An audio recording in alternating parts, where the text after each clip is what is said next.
Ladies and gentlemen, the global economy is presently going through the fourth industrial revolution, also known as the digital revolution. This revolution is changing not only the way we interact with machines, but also how we live, work, and interact with each other. Thus, for surviving the revolution, businesses around the world are opting for the digital road. India too has witnessed the need for this transformation. In our inaugural address, guest of honor, Mr. Rajeev Chandrasekhar, Union Minister of State for Electronics and Information Technology and Skill Development and Entrepreneurship, Government of India, will shed some light on demonstrating power of Digital India in 2022 and strengthening digital connectivity.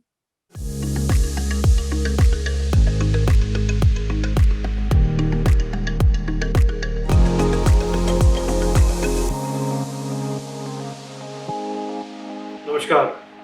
Thank you for inviting me to speak today on this very important topic of digital technologies in government. As you are all aware, we are as a nation and as a people emerging out of one of the most disruptive events in our lives and indeed in the history of modern India and the history of the modern world, the COVID pandemic. And the pandemic had a global effect of disrupting lives, livelihoods, economies, and global trade across the world. And it is clear from how countries are recovering post pandemic that the recovery of each of these countries, each of the countries in the world, have been very, very different and very varied. India, for the most part, has not just responded to the pandemic in its early days with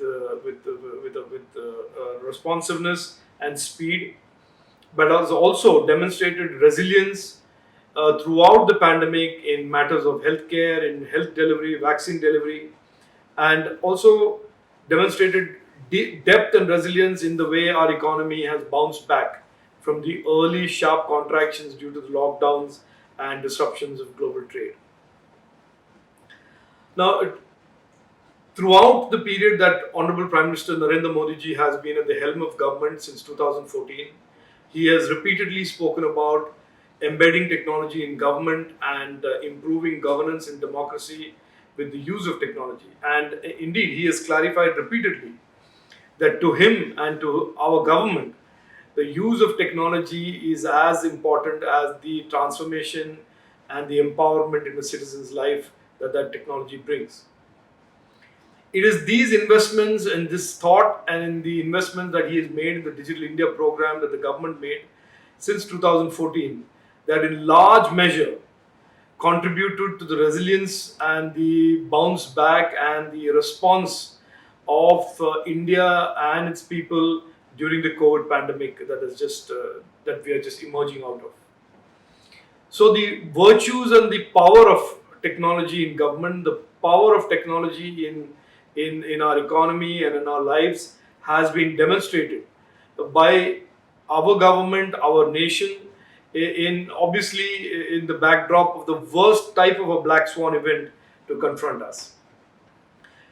So, in a lot of ways, it validates and vindicates the Honorable Prime Minister's vision and view that technology, if used properly, used well, and deployed in smartly designed solutions across the government ecosystem, can contribute to responsive government, efficient government, and also contribute to resilience and innovation in the economy. And this last part, the innovation in the economy, is another fallout of you deploying technology in government and deploying technology at scale in governance. India today is the fastest growing nation in the world. India is home to the fastest growing startup innovation ecosystem in the world. It has received the highest amount of FDI into the tech and digital sectors compared to any other nation in the world. And all of this, again, in no small part, has to do with this vision of embedding technology in governance. Digital payments is a classic example of how an idea of transferring subsidies and public monies to citizens directly has morphed into and grown into one of the most vibrant digital payment ecosystems in the world.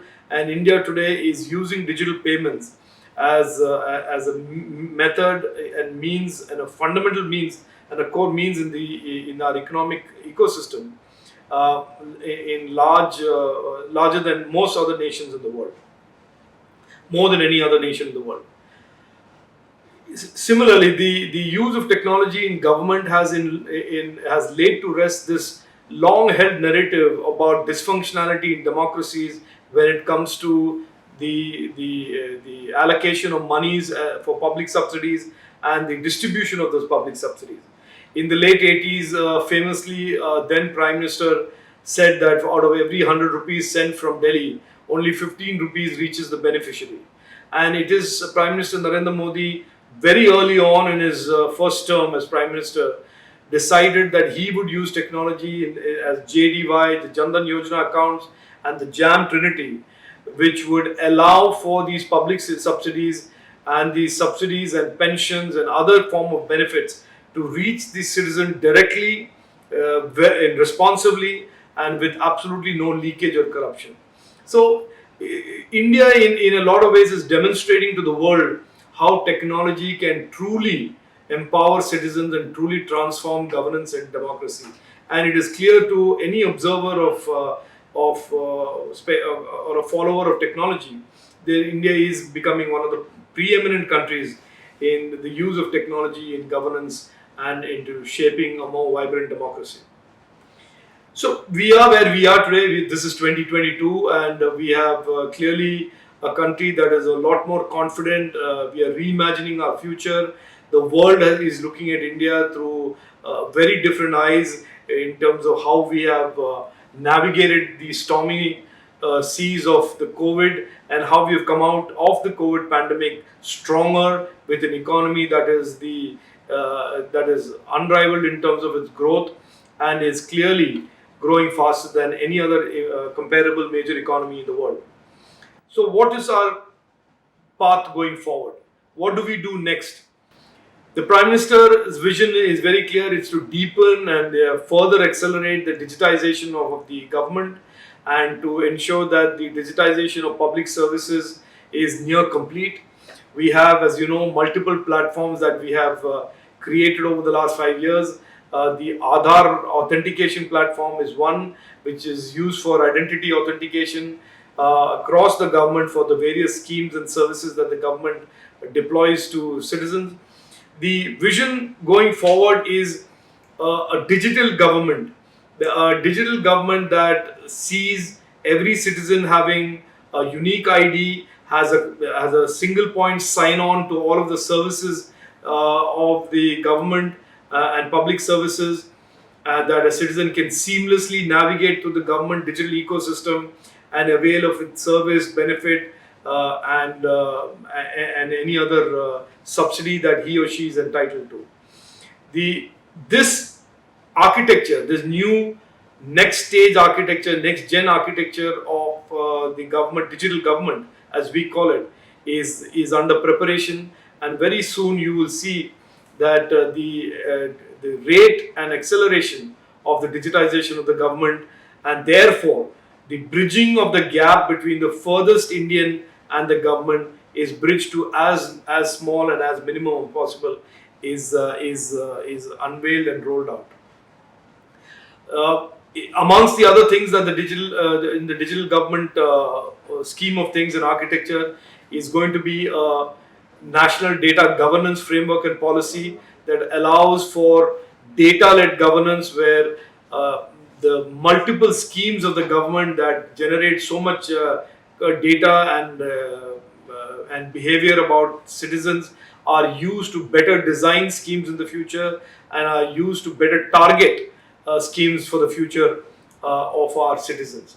So data-led governance, a data governance policy and framework, and the fact that non-personal data that is available within the government can be made use of for creating a new segment of our digital economy, which is artificial intelligence, machine learning, and algorithmic and analytical technologies and startups that will sit on this layer of data and information that exists within the government, that is created by the platform of digital government. So you can look forward to higher digitization of government, more seamless navigation within the government ecosystem as the ecosystem grows, more digital public platforms like apps, which are going to be all with a common user interface and a citizen experience by of navigating the government digitally government ecosystem,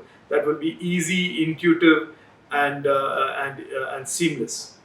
The world is it is clear to everybody that the rate at which the world is digitizing, the world's governments, the world's consumers, the world's businesses are all digitizing at a very, very rapid rate, and the rate of digitization is only going to accelerate even further, as is the case even in India, and this throws up opportunities for our business, throws up opportunities for our entrepreneurs and startups.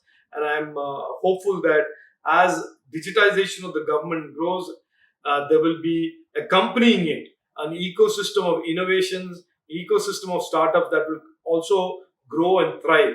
This is exactly what happened with when the government started the digital payments framework. That we have now become one of the world's leading centers of fintech innovation, and that are riding around the ecosystem of the UPI and the digital payment success that the government has created.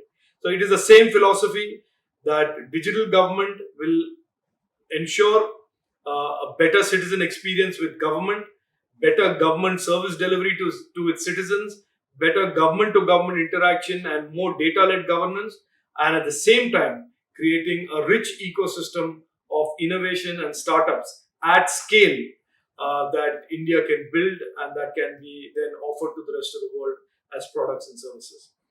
I thank you again for inviting me. I assure you that I am on behalf of most technology passionate people in this country, that I think the best times for Indian technology is yet to come, and the government of India, with its own digital government efforts and digital government initiatives, will play the catalyst role in catalyzing the startup and innovation ecosystem around the digital government space. Thank you all for inviting me to speak.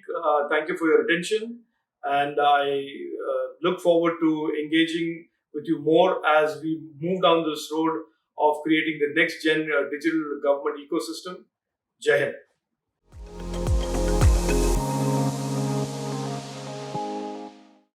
Thank you so much, Mr. Chandrasekhar, for all the knowledge and the road ahead in this direction. Ladies and gentlemen, let's now quickly take a short break. You can utilize this time to network by visiting the networking lounge or a visit to the expo area to watch videos and PPTs shared by our partners at their booths.